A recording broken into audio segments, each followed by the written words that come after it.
Hi, my name's Renee. I'm going to be your virtual tour guide today, and I'm going to be taking you around Senate Plaza.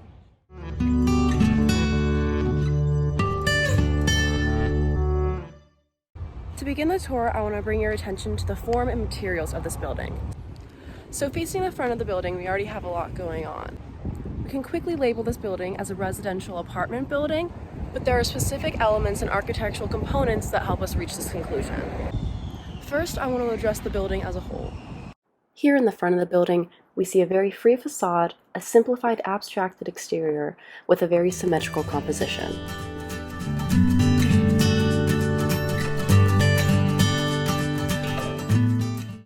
Now I want to acknowledge the ground floor. We see an entrance patio or stoop that's covered by a canopy that keeps sun and rain away from residents and visitors as they enter. We only see harsh edges and straight lines at Senate Plaza, but here in the doorway we do have some organic architecture and also some slight ornamentation with this Greek key ornament that lines the top of the canopy. To the right and left of the entrance of this building, we have a recessed ground floor. We can see the ground floor is topped with clerestory or ribbon windows made of fixed plate glass, and the remainder of the ground floor is made of raw concrete. Looking up at the facade, we have more ribbon windows, also made of plate glass, but they're likely casement or sliding windows and not fixed plate glass like the ground floor. Between the rows of windows are what we call spandrels. These are made of white brick. Between each spandrel, we also have these pilasters or bays that help organize the composition, and they also keep the I-beams hidden from the outside exterior of the building. Also, just so we can get some idea of height and stories, this building is about 19 stories high, if I counted correctly.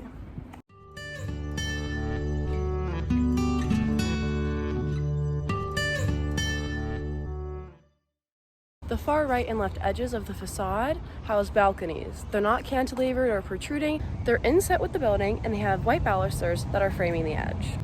With these balconies, we also see the use of some post and lintel architecture. Now we're going to be quickly moving to the side of the building, and we can take a quick look at that.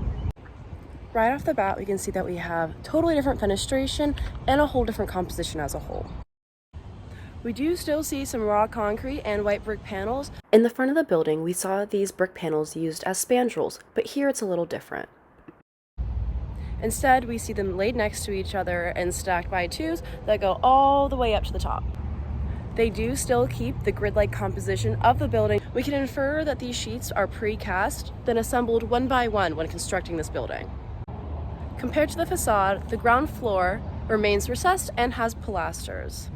This face of the building remains symmetrical and unornamented, keeping with the same tone as the facade. Taking a quick look at the back of the building, we see some extra balconies that are also inset with the building, keeping in line with the grid composition. Otherwise, the building's design stays the same. We can make inferences on what goes on inside, but what we see on the outside. The ground floor likely serves utilitarian purposes for the residents of this building, like laundry, security, and access to elevators and stairs. The floors above the ground floor, we consider the individual apartments based on the presence of balconies and through the fenestration. The sides of the building give us a different view.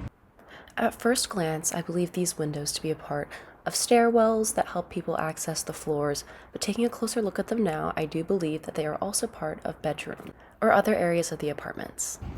As just discussed through the floor plan, the relationship between this building's form, its materials, and its function translate really well. This building is true to its function through its form and materials. It's not difficult to make inferences and ideas about what this building could be and what it could house and what it could provide for residents. Senate Plaza is located near the center of Columbia, more towards the outskirts of campus. Even though we're standing in front of a tall building that resides in a less urbanized area of the city, it complements its surroundings even when surrounded by smaller homes and educational and utilitarian buildings. In terms of style for Senate Plaza, I would label it as international. It reflects many characteristics of the international style, such as its flat rooftop, smooth and uniform wall surface, large expansive windows, and absence of ornamentation.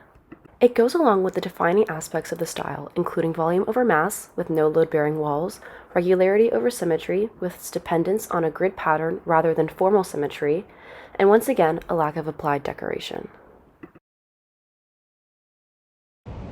I call this building relatable to the Seagram building, but of course on a much smaller scale, both in size and in the setting that we're in. This is of course the Columbia, South Carolina version of a type of universal modern architecture. The Seagram building follows the same strict international style guidelines just as Senate Plaza does.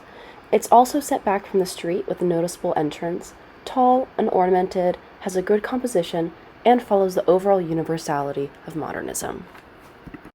We started at the front of the building, we're going to end here at the back. I'd like to thank you for watching my virtual tour, and have a great day. Thank you so much.